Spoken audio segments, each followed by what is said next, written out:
Bapakku datang menyembahmu di sini. Ku percayakan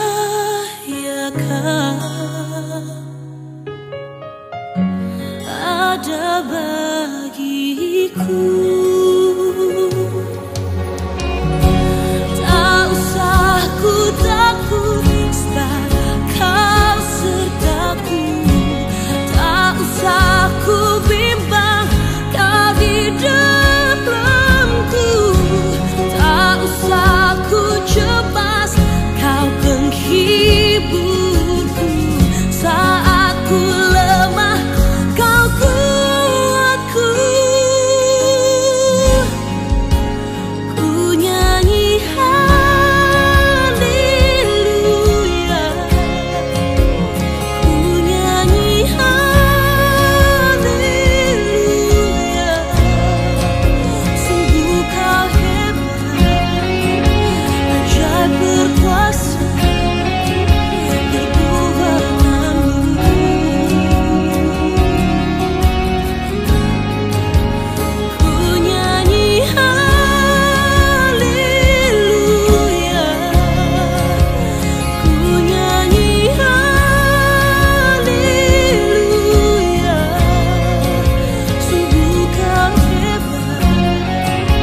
ajaib berkuasa.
Kami berkumpul di tempat ini.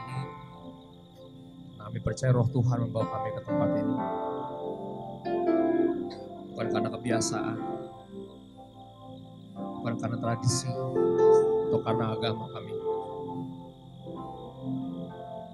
Karena kami tahu berada di bawah kaki Tuhan di tempat yang terbaik. Dan ini kami Tuhan, buka hati kami selebar-lebarnya. Buka isi hati Tuhan sebanyak-banyaknya, karena kami sadar dan percaya bahwa iman hanya bisa timbul dari pendengaran, dan pendengaran akan firman Tuhan. Engkau Engkau di sini, kami naikkan pujian dan sembah kami untuk menghormati hadirat-Mu. Lebih dari itu kami membutuhkan Engkau. Kami rindu untuk berjumpa dengan-Mu karena tahu hanya berjumpa dengan Tuhan yang bisa mengubah hidup kami. Izinkan kami mengenal Engkau lebih dalam lagi. Bawa kami kepada dimensinya Tuhan. Pengenalan yang Engkau rindukan untuk kami miliki tentang Engkau. Kepada hubungan yang sebenarnya. Kami minta bantuan Roh Kudus karena sadar daging kami lemah. Biar roh kami yang penurut Engkau peluk sehingga waktu ini tidak berlalu sia-sia ya Tuhan. Bicaralah Bapa, kami siap mendengar. Kami minta bantuan Roh Kudus kepada Bapa hanya dalam satu nama yang Kau sendiri berjanji. Apapun yang kami minta dalam nama ini bukan hanya didengar, tapi juga dikabulkan. In Jesus' mighty name, we ask for your help, O Holy Spirit, to you our Father. Supaya siap dengan firman Tuhan dan diubahkan, dikuatkan, diyakinkan, dihiburkan semua yang berkata. Amin. Shalom semua, silakan duduk. It's always good to be home. Saudara, dan saya tanya temanya apa masih? Apakah masih dalam Grateful Series? Dibilang bebas. Pak Gembala bilang bebas, dan saya memanfaatkan kebebasan itu.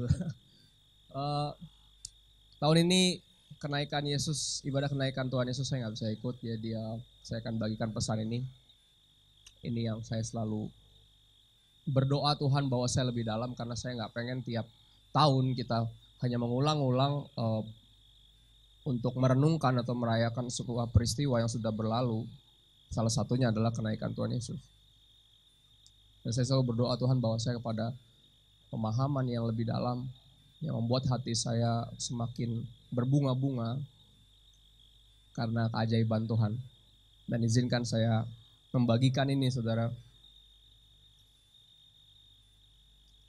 Saya lupa tahun berapa, saya tumbuh besar di era lahir 80-an, 90-an, itu era saya belajar mengenal musik dan segala macam. Ada satu band namanya Michael Learns to Rock. Michael Learns to Rock, aliran musiknya bukan rock, makanya nama bandnya juga unik. Michael belajar untuk ngerok. Mungkin mamanya masuk angin sehingga harus dikerok, saya juga nggak tahu. Michael Learns to Rock punya satu lagu yang terkenal, judulnya That's Why You Go. That's why you go, that's why you go away. I know. Saya fans banget Michael Learns to Rock. Dan lagu ini selalu jadi pertanyaan saya, kenapa? Karena dari kecil saya tahu kenaikan Tuhan Yesus, tentang Yesus naik ke sorga. Dan saya somehow berasa, khususnya pas remaja, saya mulai mempertanyakan kenapa kayaknya dia harus pergi, kayaknya tinggalin kita gitu. Bukankah lebih enak kalau dia ada terus? Sampai sekarang. Dan saya tahu dia bisa melakukan itu. Saudara, di tahun 90-an ada satu serial film yang cukup terkenal. Ya, zaman itu belum ada Netflix. Cukup terkenal, namanya Highlander. Highlander itu kisah tentang seorang yang immortal, orang yang abadi, dan dia ada terus di setiap era, di tiap zaman, di tiap perang, karena dia tentunya tentara. Ya, dia itu pejuang, dia itu satria, dan di setiap era sebutannya berbeda, tapi dia ada terus, dia nggak pernah mati. Dan saya berpikir Yesus bisa melakukan itu. Dia adalah yang dari kekal sampai kekal. Dia yang hidup selamanya. Makanya death could not hold him, right? Kematian nggak bisa menghalangi dia. Dan saya tahu dia bisa jadi kayak Highlander, dia bisa ada di setiap zaman. Kalau buat yang zaman now nggak ngerti Highlander tuh film apa ya, saya akan membantu sedikit. Ada tokoh X-Men namanya Wolverine, sama kakaknya namanya Sabretooth. Dua itu nggak bisa mati. Dua itu kalau luka bisa nyembuhin dirinya sendiri, kayak sembuh sendiri. Dan dia ada terus di setiap perang, di setiap zaman ada terus. Dan saya percaya Yesus bisa kayak gitu. Tapi kenapa dia harus pergi? Ya, kenapa dia harus pergi, kayaknya tinggalin kita? Bukankah lebih enak kalau ada Yesus sampai sekarang? Ya, jadi at least lebih gampang, kita nggak usah cari pendeta mana yang benar, ada Yesus. Sekarang kita agak-agak judi-judi. Beberapa kita agak berjudi dengan keimanan kita dalam tanda kutip, karena kita, ini pendeta ini benar nggak ya? Kita ikutin, tiba-tiba ya ternyata begini juga, kita kepahitan, tinggalin Tuhan berapa tahun, balik lagi ada pendeta lagi yang kita aduh jangan-jangan nih pendeta kayak sebelumnya. Kita kalau ada Yesus kan enak gitu loh. Dia bikin mujizat di depan hidung kita, jalan di atas air, Ya, orang buta dari lahir dikasih penglihatan. Kayaknya lebih mudah untuk percaya kalau ada Yesus di depan hidung kita, bener? Kita dengar langsung khotbahnya, bukan kayak pembahasan tentang khotbah Yesus di bukit, bukan khotbah di bukit, kita ada di situ, kita ada di bukit. Enak banget. Ya. Dan hari ini kita akan belajar, saudara akan belajar dan mendalami rahasia ini. Kenapa dia harus pergi meninggalkan kita? Dan saya berharap di akhir pesan ini, di akhir khotbah ini saudara bisa memahami dan sungguh-sungguh mengerti dan bersyukuri. That's why you go. Kenapa dia pergi? Itu alasannya kenapa dia pergi. Hari ini ada 3 alasan yang utama kenapa Yesus harus pergi ke sorga. Yang pertama, dia dari sana. Yohanes 8 ayat 21 sampai 24. Yohanes 8 ayat 21 sampai 24. Dia dari sana. Ya, itu poin pertama. Ini alasan utama kenapa dia harus pergi ke sana, karena dia dari sana. Yohanes 8 ayat 21, maka Yesus berkata pula kepada orang banyak, aku akan pergi dan kamu akan mencari aku, tetapi kamu akan mati dalam dosamu. Ke tempat aku pergi, tidak mungkin kamu datang. Kata-kata ini harus digarisin dulu. Orang Kristen juga harus percaya ini, apalagi orang yang percaya sama Yesus, karena ini Yesus yang ngomong. Ke tempat aku pergi, tidak mungkin kamu datang. Nggak ada satu manusia pun yang bisa ke sana. Kemana? Ke sorga. Siapa yang ngomong? Yesus. Siapa Yesus? Nah, selalu kembali ke sana. Ya kan, yang membedakan Kristen dengan agama yang lain, kita percaya Yesus Tuhan. Itu aja, pembedanya cuma itu doang. Pada akhirnya cuma ada Kristen sama antikristus. Yang percaya Yesus Tuhan dan yang tidak percaya Yesus Tuhan. Cuma ada dua aliran besar. Apapun nanti jenis agamanya, macam agamanya, balik lagi cuma ada yang percaya Yesus Tuhan dan yang tidak percaya bahwa Yesus Tuhan. Yang percaya Yesus Tuhan harus percaya apa yang dia bilang. Ke tempat aku pergi tidak mungkin kamu datang. Maka kata orang-orang Yahudi itu, apakah ia mau bunuh diri? Dan karena itu dikatakannya ke tempat aku pergi tidak mungkin kamu datang. Lalu ia berkata kepada mereka, kamu berasal dari bawah, aku dari atas. Kamu dari dunia ini, aku bukan dari dunia ini. Wow. Lihat, dia bilang dia dari mana? Dari sana. Dia dari atas. Siapa lagi yang pernah ngomong kayak gini? Gak ada. Cuman dia. Karena cuman dia yang dari atas. Semuanya dari bawah. Semua lahir di sini. Dia doang yang dari atas dan kembali ke situ. Ya. Karena itu tadi aku berkata kepadamu bahwa kamu akan mati dalam dosamu. Sebab jikalau kamu tidak percaya bahwa akulah dia, kamu akan mati dalam dosamu. Lihat, ayat-ayat ini terlalu straightforward. Kalau Yesus hanya sekedar guru atau nabi, ini terlalu berlebihan. Terlalu berlebihan. Dia bilang di sini dengan sangat jelas di hadapan orang-orang Yahudi yang percaya mereka menyembah Tuhan yang benar. Yesus bilang gini, jikalau kamu tidak percaya bahwa akulah dia, siapa dia? Tuhan. Dia lagi ngomongin tentang Bapa di sini. Jikalau kamu tidak percaya bahwa akulah Tuhan, kamu akan mati dalam dosamu. Wow. Ya, saudara pernah dengar kata-kata yang membuat ironisnya nggak sedikit orang Kristen yang cukup ragu gara-gara kata-kata itu. Ya, para pendebat-pendebat dari agama seberang saya selalu bilang kayak gitu, selalu bawa ayat ini. Dia bilang, mana ayat yang Yesus bilang dia Tuhan? Mana? Akulah Tuhan, sembahlah aku. Oke, akulah Tuhan berkali-kali dia bilang. Makanya dia pernah tanpa sebab mau disambitin pakai batu. Yesus sampai nanya, kenapa engkau mau bunuh saya? Apa karena mujizat yang saya buat? Kata mereka, oh bukan, karena engkau manusia biasa mengaku Allah.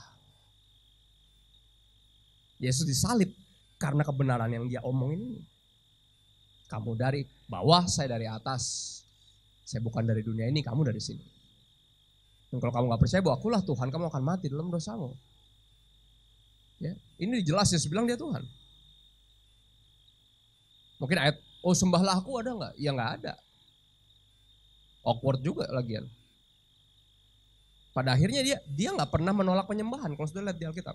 Ada seorang perempuan yang mencuci kaki Yesus dengan rambutnya, menciumi kakinya, memandikan kakinya dengan air mata dan minyak wangi. Murid-murid sampai kayak, this is worship. Ini cuma berlebihan sekali. Yang satu masalahin harganya, minyak wanginya. Yang lain yang ngerasa kayak, wow ini orang biasa kok disembah diam aja. Dan Yesus biasa aja. Karena kenapa? Karena dia emang Tuhan.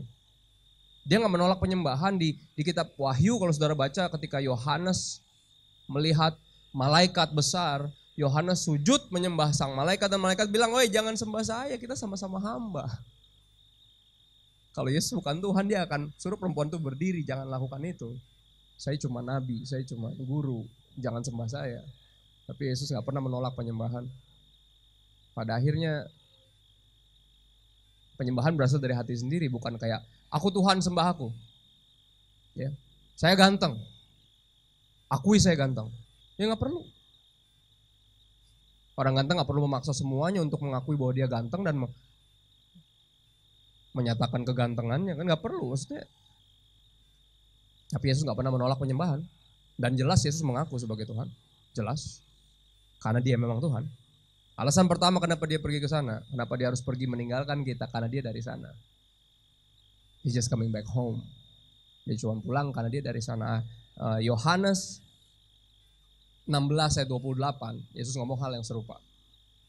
Yohanes 16 ayat 28, Yesus bilang, "Aku datang dari Bapa dan aku datang ke dalam dunia.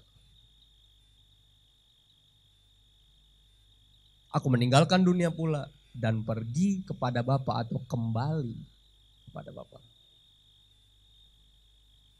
Karena dia dari sana. Itu yang pertama alasannya. Ya. Dan yang kedua, alasan utama yang kita tahu kenapa dia pergi ke sorga. Benar? Di Yohanes 14 ayat 1 sampai 6. Yohanes 14 ayat 1 sampai 6 di bawah judul Rumah Bapa. New Wine International Church pernah bikin satu series judulnya Home. Ini tentang sorga. 3 atau 4 bagian waktu itu, saudara bisa langsung cek di YouTube. Sekali lagi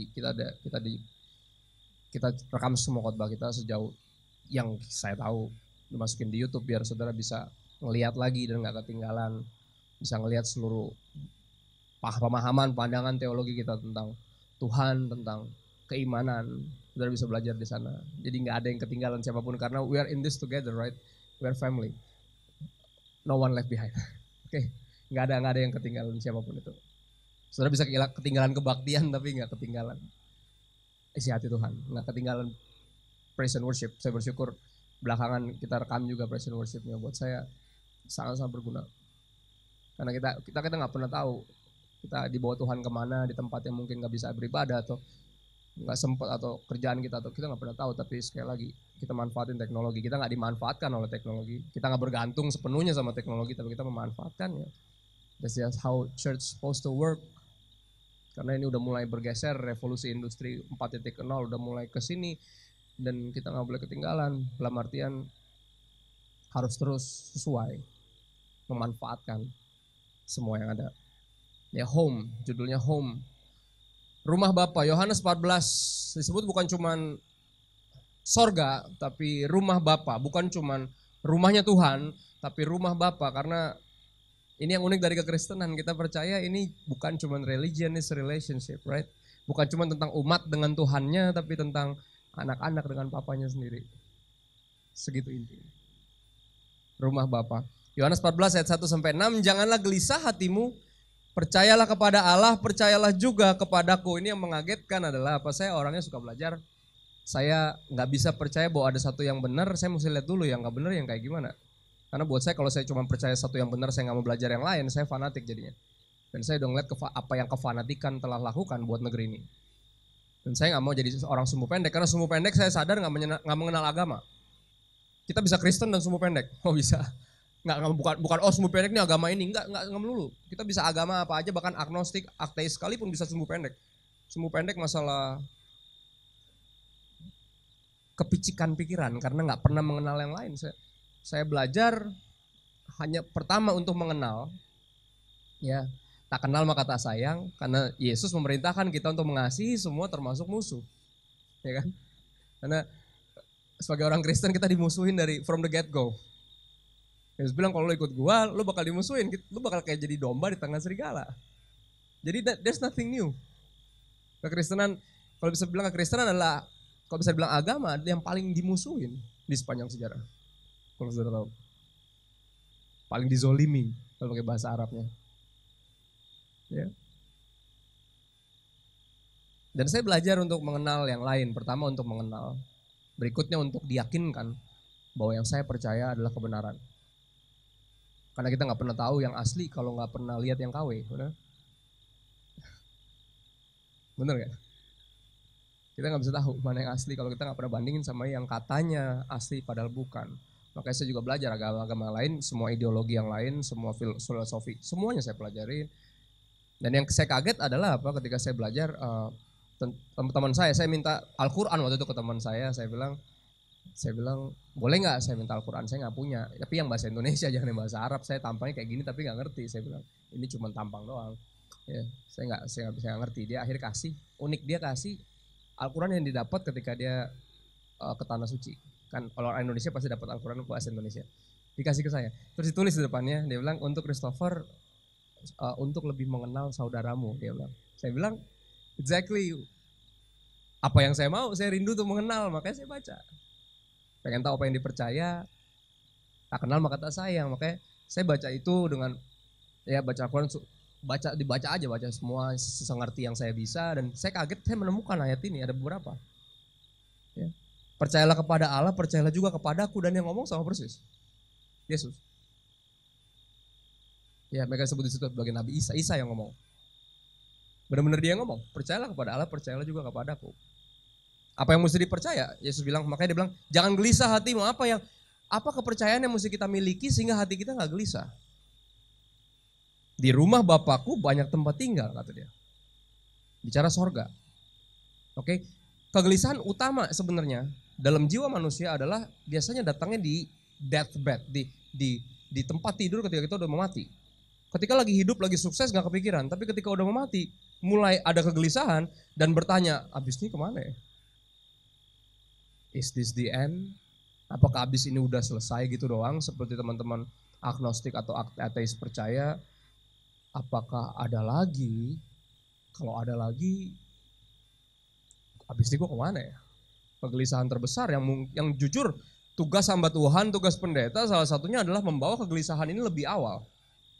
Ketika Anda lagi sukses, lagi sehat walafiat, lagi asik sendiri di dunia ini, lagi bangun kerajaan, lagi ngapain aja, terlalu lama sendiri, terlalu lama asik sendiri, tugas pendeta untuk bawa kegelisahan ini lebih awal. Sehingga kita mulai memikirkan nih, mulai menyadari bahwa hidup ini cuma sementara. Ada kehidupan kekal yang jauh lebih lama daripada hidup ini, dan apa yang kita lakukan sekarang menentukan nanti kita di mana setelah ini. Kegelisahan pertama adalah apa? If there is heaven. Oke, pertanyaan adalah apakah ada surga dan neraka? Kalau ada, apakah ada tempat untuk saya di sana? Kegelisahan.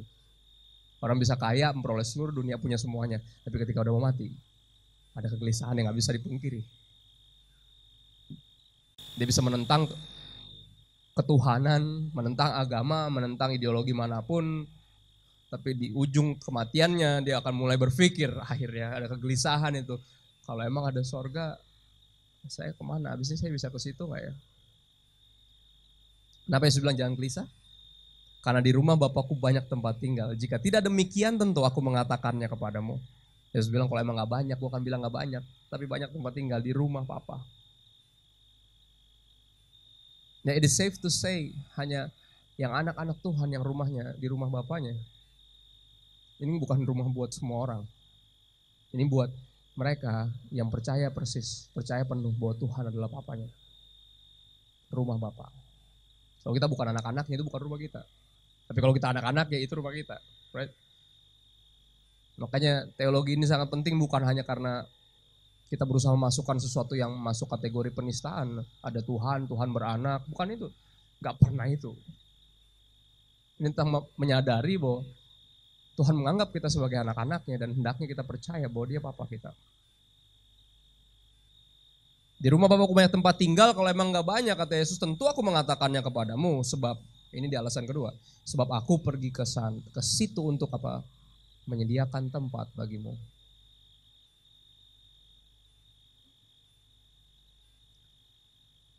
Dan ini, bukan ide ini, kebenaran ini, saya akan bilang itu. Sangat indah kalau bicara konteks anak-anak dengan papanya. Kenapa? Ini yang terjadi ketika istri saya pertama kali mengandung, anak saya 2, oke. Pertama kali istri saya mengandung ini yang terjadi. Kita super excited. Apalagi pas udah tahu nih anak laki-laki. Langsung beli tempat tidur, beliin baju warna biru, anything yang kita bisa beli. Bisa beliin mobil-mobilan, padahal dia belum tentu juga bisa naik lagi, mobil itu juga gak bisa dipakai sampai gede. Pokoknya kita terlalu excited, anything kita beliin buat anak, kita siapin semua. Dan kebenaran ini sangat romantis menurut saya. Ngebayangin saudara, sebelum Anda ke sana, Yesus ke sana, siapin kamar, siapin tempat, with your name on it, right? Dengan keyakinan penuh bahwa one day, ya Kristus bakal di sini tinggal juga bareng saya. This idea blew my mind, right? Gak masuk akal memang, tapi membuat hati ini berbunga-bunga karena this is the truth. The truth is always mind-boggling, but heartwarming. Kebenaran selalu mengganggu pikiran kita, tapi membuat hati kita hangat, tenang. Karena dia apa? Kita anak-anak ya. Kebenaran tentang Tuhan gak pernah mengerikan sejujurnya kalau menurut saya. Bagi mereka yang in relationship. Ya kayak gini misalnya, saya betul besar di gereja karismatik. Basic saya, heritage saya Pentekostal. Kata-kata ini bisa jadi, bisa jadi berita buruk atau berita baik. Misalnya kata-kata pendeta selalu ngomong gitu, Tuhan ada di sini. Wih, kalau hubungannya harmonis, nangis, wah puji Tuhan, Tuhan ada di sini, dia gak meninggalkan saya sendiri. Tapi kalau lagi in offense with God, lagi ribut sama Tuhan, kayak, wah mati gue di mana dia? Kan gitu kayak, Tuhan ada di sini, gitu maksudnya. Dan sama, ya kebenaran ini bisa jadi indah bagi kita yang in a relationship, tapi bisa jadi biasa aja, atau bahkan kayak almost nonsense buat yang emangnya ada surga, emangnya ada Tuhan, buat yang gitu-gitu selalu gak akan pernah indah kebenaran ini. Tapi this is the truth, right? Ini rumah Bapak dan dia pergi ke sana siapin tempat buat kita. Apa yang lebih indah dari ini? Apa yang lebih indah dari ini? Dan apabila aku telah pergi ke situ dan telah menyediakan tempat bagimu, aku akan datang kembali dan membawa kamu ke tempatku, supaya di tempat di mana aku berada, kamu pun berada. Another beautiful, heartwarming truth, right? Dia bilang apa? Saya pergi ke sana nyiapin tempat, kalau tempatnya udah siap, saya akan datang untuk jemput kamu. Kenapa? Karena ke tempat aku pergi tidak mungkin kamu datang. Ingat kata-kata itu, jangan pernah lupa tadi yang saya suruh garisin di depan. Makanya mesti dijemput. Soalnya gak bisa sendiri ke sana. Dia sediain tempat, kalau udah siap saya akan jemput. Untuk apa? Supaya di tempat di mana aku berada, kamu pun berada. That's the heart of the gospel. Saya akan kembali ke sini, kita baca dulu ke bawah. Dan kemana aku pergi, kamu tahu jalan ke situ. Yesus ngomong sama murid-muridnya, kata Thomas kepadanya, Thomas the doubter, yang sempat ragu atau mungkin yang paling skeptik di antara mereka. Karena ketika Yesus bangkit, gue gak percaya Yesus bangkit mana, gue pengen lihat dulu, gue mau coblos dulu. Lobang bekas pakunya, baru gue percaya. The most skeptic one said, Tuhan kami tidak tahu kemana engkau pergi. Jadi bagaimana kami tahu jalan ke situ? Tahu aja enggak kemana lo pergi. Gimana tahu jalan ke sana? Kata Yesus kepadanya, akulah jalan dan kebenaran dan hidup. Tidak ada seorang pun yang datang kepada Bapa kalau tidak melalui aku. You know the way. You know where I go to heaven. Okay, we know heaven, right? Tapi kita gak pernah tahu alamatnya. Come on, help us. Boleh share location gak? Kalau zaman sekarang gitu. You know the way. Kemana? Lewat mana? I am the way. You know me, right? I am the way. Ingat, Yesus bukan seperti nabi lain atau guru yang lain yang menunjukkan jalan. Oke, itulah jalan, atau that's the way, here's the way. Atau enggak, dia bilang I am the way. Dia enggak bilang inilah atau itulah jalan, dia bilang akulah. Big difference. Ke tempat kemana, kamu tahu kemana aku pergi dan kamu tahu jalan ke situ. Oke, you go to heaven. Ya. Kita tahu jalan ke situ? Yes, me. I am the way. Apa maksudnya? God will make a way when there seems to be no way. Salah satu lagu Don yang terkenal, Don Moon. Kenapa? Karena ketika Yesus datang udah banyak agama. Kalau ada salah satu yang bisa membawa kita ke surga, bisa lewat jalan itu, Yesus akan tunjukkan langsung inilah jalan. Udah banyak yang lagi ngetren Yahudi waktu itu. Ya kan, Jew lagi ngetren banget ininya agamanya. Judaism. Kalau emang ada yang benar tinggal ditunjukin. Ya waktu itu Yesus nggak nunjukin jalan, Yesus bilang saya jalan. Artinya apa? He make a way when there seems to be no way. Bagi manusia ini mustahil, kata Yesus kepada orang kaya yang soleh itu ketika dia datang. Apa yang harus saya lakukan untuk memperoleh hidup yang kekal? Yesus bilang hukum Taurat. Dia bilang dari kecil gue udah bikin ini. Yesus bilang ya udah jual semua yang lu punya kasih orang miskin. Dia pergi dengan sedih. Murid-murid kaget. Murid-murid bilang terus siapa yang bisa masuk surga? Kata Yesus lebih gampang onta masuk lubang jarum. Floor to the ground, mereka semua bingung. Terus siapa yang bisa masuk surga dong kalau gitu? Onta masuk lubang jarum kan mustahil. Siapa yang bisa? Nggak ada yang bisa, kata Yesus. Bagi manusia itu nggak mungkin, tapi nggak ada yang mustahil bagi Tuhan. Artinya apa? He will make a way. Dia yang akan bikin jalan dan Yesuslah jalannya. Yesus the only way. Kita juga pernah bikin seri itu. Cuman 2 kalau nggak salah 2 bagian. Now, no other way. Itu temanya. Ada 2, so bisa cari lagi kembali di YouTube. Ya. Yesus bilang saya lah jalan, akulah jalan. Dan ini kebenaran yang indah, kenapa? Saya sempat diwawancara, sebenarnya agak-agak teaser sedikit karena videonya nggak keluar-keluar, mungkin lagi bulan puasa juga mungkin. Karena ini ada bukan perdebatan, obrolan tentang iman kekristenan, tentang Kristus. Dan teman saya sempat nanya, lu orang Kristen emang diwajibkan ya untuk kristenisasi? Saya bilang, hah? Sorry, salah pilih kata gue. Itu fitnah, kristenisasi nggak pernah dilakukan. Kristenisasi itu kayak gini loh, lu lapar ya, aduh kasihan nih, gue punya makanan nih, tapi kalau lu mau makan nggak? Mau makan, tapi terima Yesus dulu. Nah itu kristenisasi, we never do that, right? Kita nggak pernah melakukan itu, penginjil ke daerah nggak kayak gitu caranya. Nggak gitu caranya, kalaupun ada yang kayak gitu, ampuni Bapak, mereka nggak tahu apa yang mereka perbuat. That's not how it works, he never works that way. Dia datang dengan kebenaran Injil, siapa yang percaya, kalau nggak percaya ya udah. Kita nggak pernah melakukan kristenisasi. Saya bilang, oh ya, dia bilang, oke mungkin gue salah istilah, mungkin akhirnya dia pakai istilah yang dia ngerti. Dia bilang, lu Kristen emang harus siar ya, siar artinya menginjil, itu kata-kata yang dipakai teman-teman seberang. Lu harus ya, make disciples go. Gue bilang iya, karena Yesus sebelum naik ke sorga itu wasiatnya dia. Go, jadikan semua bangsa murid, baptis mereka, ajar mereka melakukan segala sesuatu. Emang iya. Terus saya jelasin kenapanya. Dan saya jelasin kenapa, bukan hanya karena itu perintah Yesus, tapi karena itu kerinduan hatinya, kerinduan hati yang akhirnya sepanjang perjalanan saya mengikut Yesus semakin lama jadi kerinduan hati saya juga. Apa? Sederhana. Di mana saya berada, saya pengen kamu ada di situ. That's why we evangelize, right? Karena kita percaya gini, Yesus jalan kebenaran dan hidup, nggak ada yang sampai kepada Bapa kalau nggak lewat Yesus. Kita percaya itu. Dan kita percaya Yesus, kita udah pasti ke sana. Tapi apa? Kita nggak bisa diam melihat orang yang kita tahu juga punya potensi untuk bisa ada di situ. Dan kita pengen, salah nggak? Aku bilang gini sama dia, salah nggak sih kalau gini? Gue terlalu sayang sama lo, dan gue pengen gini, kalau gue nanti bangun di sorga, lo juga ada di situ. Salah nggak? That's the heart of why we do evangelize. Kita menginjil karena kerinduan yang sama. Di mana aku ada, di situ aku pengen kamu juga ada.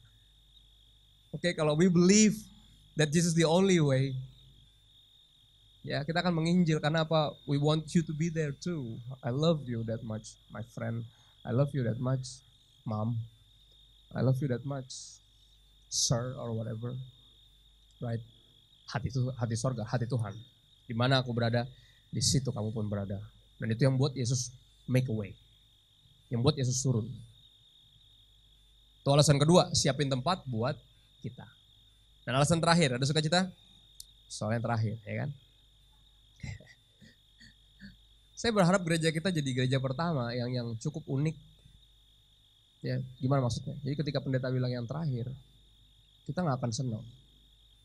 Kita akan bilang, ya, I go to concert once in a while. Lebih sering ketika masih lebih muda. Sekarang masih muda sih, udah mulai muda, tersinggung. Ya udah 35, udah gak muda lagi. Dulu lebih sering pergi ke konser. Di sini terjadi. Ini terjadi ketika bandnya bilang this is our last song. Gak ada yang yes, semuanya kayak Kayak di gereja kan gitu, setiap ada yang ngomong, pendeta ngomong yang terakhir semuanya langsung. That's not what happened, right? Di our last song semua bilang, ya saya berharap gereja kita jadi yang pertama. Kita latihan, oke? Ini yang terakhir saudara. Oke. Kurang rela tapi oke. Kita biasa, nanti tiap minggu kita akan latihan itu. Ya kita akan bikin siapapun yang khotbah kaget ketika dia bilang yang terakhir semuanya malah bilang ya, bukan kayak senang, tiba-tiba bersemangat. Ya. Dan ini yang terjadi ketika benar-benar lagunya habis. Bandnya ke belakang, sayup-sayup terdengar makin keras. We want more, we want more.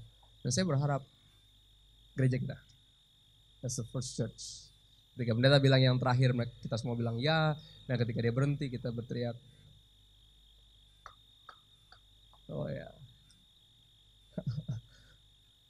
Ya kan? Set a fire down in my soul that I can contain and I can control. I want more of you, God. Bener gak ada lagu itu bilang itu? We want more of Him. Itulah kenapa ketika di zaman live streaming ini, gereja live streaming kita masih ke gereja. Karena we want more. Kita tahu ini lebih dari cuma sekedar teologi. Ini tentang besi melajamkan besi, manusia melajamkan sesamanya. Ya karena perjumpaan gini gak terganti saudara, sejujurnya. Ketemu gak keganti sama WA group, gak keganti sama live streaming. Saudara kebayang gak kalau sorga live streaming nanti? Kita di bumi nih, tapi kita dapat akses live streaming ke sorga. Come on man, we want to be there, right? Itu saya percaya kita pasti pengen ke sorga. Saya gak berharap sorga live streaming. Dan saya dari bumi, tapi kita dapat akses. Ya Christopher, selamat kamu dapat akses live streaming dari sorga. No, I want to be there. Bawa saya pulang. This is not my home, saya gak mau live streaming dari sini. Yang terakhir saudara, Yohanes 16 ayat 7-8. Dan ini yang saya bilang ini yang paling indah. Ya, dan paling penuh misteri, tapi saya percaya terus di-reveal, terus dinyatakan, dibukakan. Yohanes 16 ayat 7-8. Namun benar yang kukatakan ini kepadamu, this is the truth, I tell you the truth, kata Yesus, adalah lebih berguna bagi kamu jika aku pergi. Sekali lagi, the heart of God. God is our Father, right? Orang tua selalu menginginkan yang lebih berguna. Anak-anak selalu cuma mau cari yang paling enak, paling asik, terbaik menurut dia. Tapi Tuhan karena dia papa, seperti orang tua pada umumnya selalu memikirkan yang lebih berguna. Oke nak, main emang enak, tapi lebih berguna bagi kamu kalau kamu belajar. Karena lagi ulangan. Oke, pulang sekolah juga bisa main kok. Ada lebih berguna bagi kamu kalau kamu sekolah dulu. Oke. Nanti kalau habis menikah juga bisa nge-seks kok. Alangkah lebih bergunanya bagi kamu kalau kamu nikah dulu. Tuhan selalu mikirin yang lebih berguna buat kita. Kita cuma senangnya yang pengennya yang senang-senang aja. But this is the Father's heart of God. Hati Bapa. Karena Tuhan adalah Bapa, dia memikirkan lebih berguna. Lebih berguna bagi kamu jika aku pergi. Kita bilang no, gak lebih berguna, lebih enak kalau ada dong. Masa ditinggalin lebih berguna? Entah, pelan-pelan. Sebab jikalau aku tidak pergi, penghibur itu tidak akan datang kepadamu. Tetapi jikalau aku pergi, aku akan mengutus dia kepadamu. Dan kalau dia datang, ia akan menginsafkan dunia akan dosa, kebenaran, dan penghakiman. Siapa dia? The Holy Spirit. Tuhan sendiri. Kenapa saya percaya ini keterbatasan Yesus? Yesus gak bisa ada di mana aja di saat yang bersamaan. Dia sebagai manusia. Yesus sebagai manusia, oke? Dia membatasi dirinya. Tapi kalau Roh Kudus, lihat pergerakan ini, lihat from Pentecost, dari pencurahan Roh Kudus sampai hari ini, Roh Kudus tetap bergerak. Dan dia bisa mengerjakan seperti yang Yesus kerjakan, bahkan lebih, dengan kapasitas bisa di mana aja, kapan aja, right? Kehadiran Tuhan. Dan Roh Kudus adalah seperti itu. Jelas itu Tuhan yang terus bekerja sampai detik ini. Kita bisa kudus karena Roh Kudus. Tanpa Roh Kudus kita cuma punya agama. Ya. Tanpa Roh Kudus kita gak bisa mengenal Bapa secara sungguh, secara menyeluruh, secara intim. Kita cuma bisa tahu concept of Him. Kita gak bisa masuk ke hubungan cuma sebatas religion aja yang di luar-luar aja. Tapi thank God for the Holy Spirit, right? Thank God for the Holy Spirit. Kalau aku nggak pergi dia nggak bisa datang, tapi karena aku pergi, aku mengutus dia kepadamu, dan kalau ia datang akan menginsafkan dunia akan dosa. Ini yang saya pelajari dari murid-murid Yesus. Mereka mendengar semua khotbah Yesus, ngelihat semua mujizat di depan hidungnya sendiri. Beberapa ngalamin mujizat itu. Tapi apa? Sorry itu ini akan saya bilang, mereka nggak insaf. Sampai detik di mana mereka dipenuhi Roh Kudus. Satu orang berakhir jual Yesus 30 keping perak. Satu orang berakhir menyangkal Yesus, nggak mengenal Yesus, bersumpah sampai 3 kali. Lihat. Semuanya ketika Yesus mau naik ke sorga nanyain kapan Israel merdeka. Kayak lihat, gak ada yang peduli sama kingdom of God. Mereka lebih peduli sama kemerdekaan mereka sendiri. Beberapa kita masih in that kind of state of Christianity. Ya, Kristen anjing laut saya bilangnya. Pelayanan biar diberkatin. Jaga kekudusan biar bisa masuk sorga. Fokusnya diri sendiri.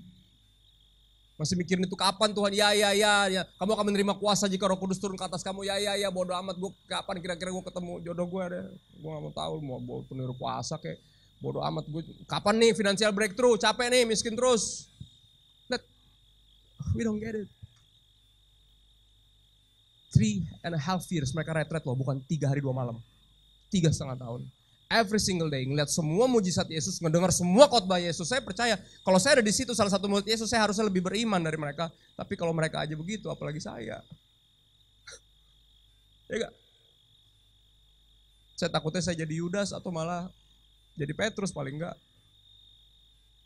Kita selalu berpikir gitu, kita ketawain Yudas karena parah banget nih orang. Padahal kalau kita jadi Yudas, worse.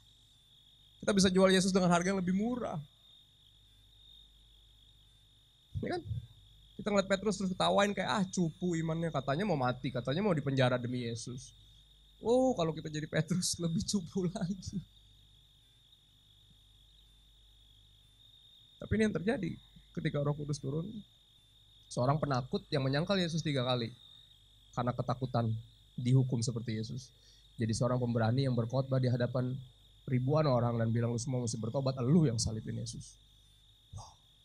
Bertobat orang 3.000, hari kedua 2.000, 2 hari 5.000 yang bertobat. Dari mana keberanian itu? Holy Spirit. Saya berani percaya sampai detik ini kita sering kapok tapi hampir gak pernah insaf. Karena penginsafan hanya bisa dikerjakan oleh Roh Kudus.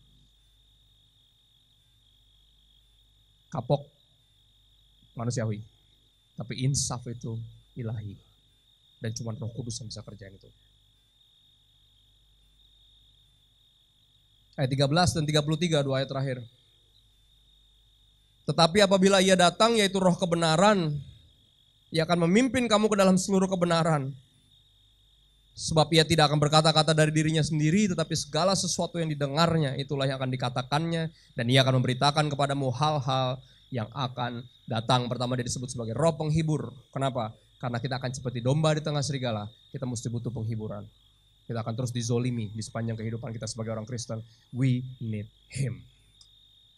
How? Gimana cara dia menghibur kita? Apa kita tiba-tiba kesurupan Roh Kudus? Enggak. Jadi juga disebut Roh kebenaran. This is how dia menghibur kita. Dia membawa kita kepada seluruh kebenaran. Salah satu kebenaran paling indah, Rasul Paulus pernah ngomong kayak gini, penyiksaan, penderitaan zaman sekarang enggak sebanding dibanding kemuliaan yang disediain buat kita. That's the whole truth. Yang membuat kita akan tabah karena kita tahu ini gak akan last forever. Ini gak selamanya kita diginiin. Akan ada momen di mana Tuhan turun dan akhirnya kita didapati bukan orang gila. Akan ada momen itu. Akan ada momen itu di mana semua iblis dan kejahatan hilang, sirna karena iblis dipenjara selamanya di neraka. Akan ada momen di mana udah gak ada tangis, gak ada air mata, gak ada kejahatan. Heaven. Whole truth.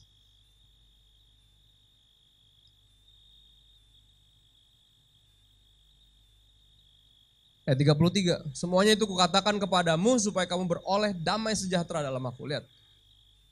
Peace kita hanya bisa dapatkan dalam Tuhan.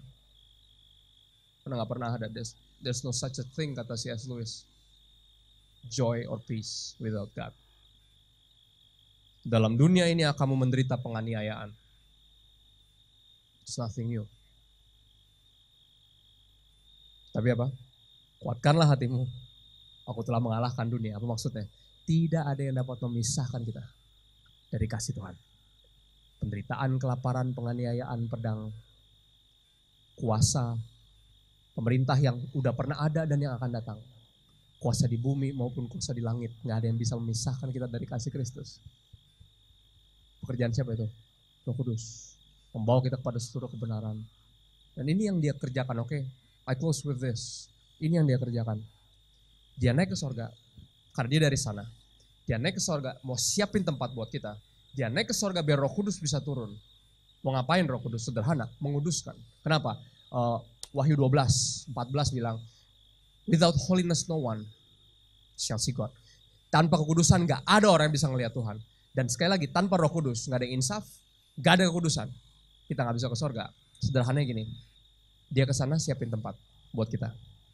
Tapi dia ke sana biar Roh Kudus bisa ke sini. Ngapain Roh Kudus ke sini? Sederhana, nyiapin tempat buat dia. Apa maksudnya? Kalau nggak ada tempat buat Tuhan di sini, di hati kita, di hidup kita. Kalau di tahta hati kita yang duduk bukan Tuhan, nggak ada tempat buat kita di hatinya. Artinya apa? Dia pergi ke sana siapin tempat buat kita, tapi Roh Kudus datang ke sini siapin kita buat tempat itu. Saya pernah ngomong ini dan saya akan ulang-ulang terus. Tuhan butuh cuma 6 hari untuk nyiptain alam semesta. Logikanya, harusnya tuh tempat udah siap dari kapan tahu. Dia udah naik dari 2000 tahun yang lalu. Dia bilang kalau udah siap saya akan datang. Nah kalau tempatnya, logika saya main, tempatnya pasti udah siap karena dia gak pakai lama, dia tinggal berfirman maka semuanya jadi. Nggak susah nyiapin sorga buat kita, tapi yang susah nyiapin kita buat sorga. Itu yang sulit. Tapi apa? Saya bersyukur. Ada ayat yang bilang apa? Dia tetap setia, bahkan ketika kita gagal setia. Dan saya berharap kita berdoa seperti Daud. Semua kita. Daud bilang apa? Jangan ambil rohmu daripadaku Tuhan. Without him we are nothing. Tanpa dia kita bukan siapa-siapa dan gak bisa berbuat apa-apa. But with him, nothing's impossible. Saya berharap saudara expectant, excited for this kenaikan Yesus hari Kamis nanti. Dan juga tentunya Pentecost, pencurahan Roh Kudus. Sekali lagi, we need him. Ini bukan cuma sekedar theological, charismatical, Pentecostal thingy. Ini truth. Dia pergi ke sana siapin tempat buat kita. Dia turun ke sini, tinggal di sini, siapin kita buat tempat itu. Karena ini hatinya, di mana aku berada, di situ aku rindu kamu pun berada. Dan saudara, saya berharap Roh Kudus mengubahkan kita sampai kita punya kerinduan yang minimal sama sebesar kerinduan dia. Karena ini yang saya dapat di dalam hidup saya, Tuhan lebih rindu saya masuk surga daripada saya rindu untuk ke sana. Karena seringkali ya itu terlalu lama sendiri, terlalu lama asik sendiri. Berapa orang yang belum merit, kayak aduh Tuhan jangan datang dulu dong, gue belum merit nih. Cicilan rumah baru lunas minggu lalu, masa langsung dijemput. Ntar lah, gak rela. Dia punya banyak tugas untuk mengerjakan kita, tapi ini bagian kita untuk memberi diri dipimpin oleh Roh Kudus. Right? Saya berharap ini berguna buat kita. Dan kebenaran ini mempesona kita karena dia rindu, sangat rindu. Di mana dia berada, kita ada di sana. Jadi kita berdoa sebentar. Dan kami bersyukur buat hari ini. Thank you. Buat semua dari kami yang kau bawa ke sini, not by chance, tapi karena kehendak Tuhan. Ada maksud Tuhan kami ada di sini hari ini, saat ini juga. Kalau kami bisa berada di tempat yang lain, tapi we thank you Holy Spirit, you guide us, you brought us here. Berdoa biar kebenaran ini memeluk hati kami yang sedang sakit, terluka.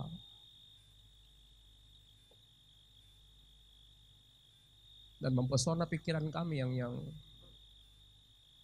tidak mudah diyakinkan, dipenuhi keraguan, dipenuhi kecurigaan.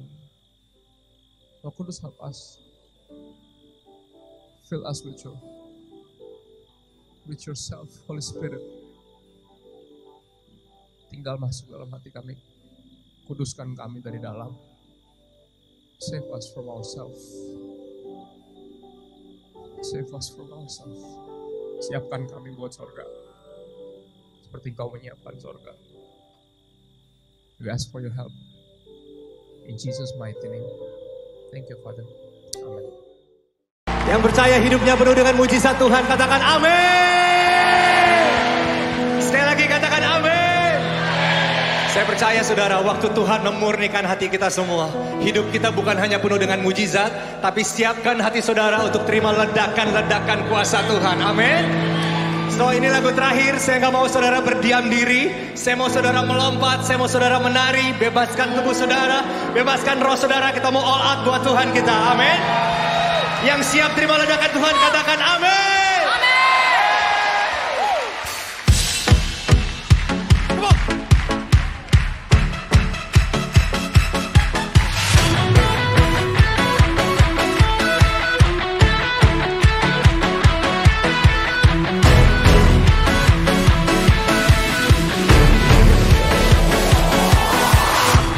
Bila rohmu bekerja, tiada yang dapat hentikan. Ada lawatan besar membakar hati yang menyembah. Katakan Kami siap, nyatakanlah bumbung dahsyat kuasa-Mu tak pernah berubah.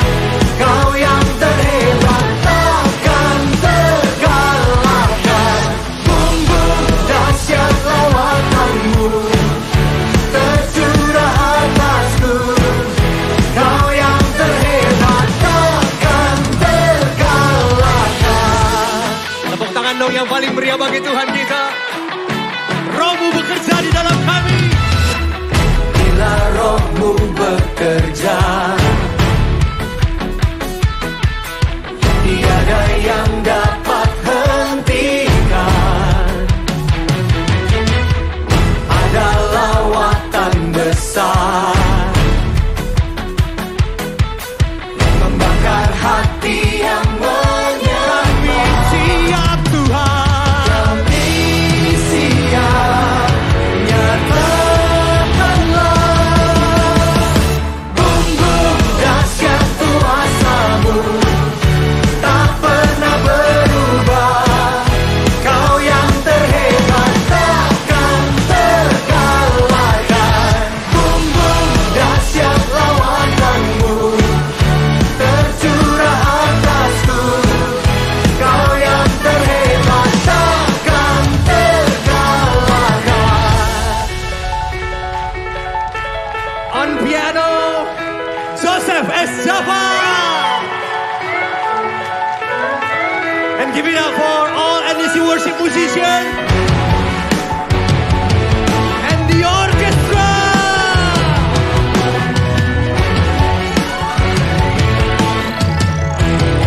Come on.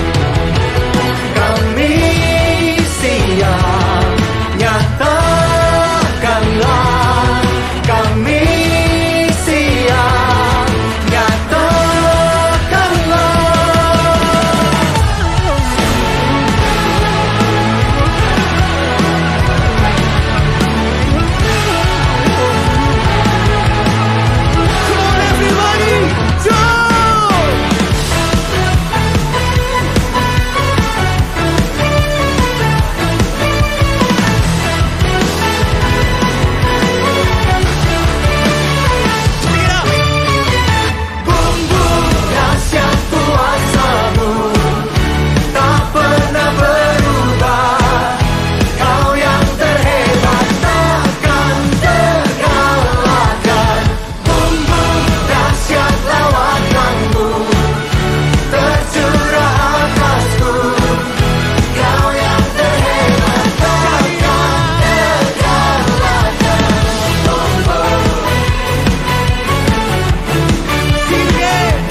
Berikan sorak-sorai yang paling meriah bagi Tuhan.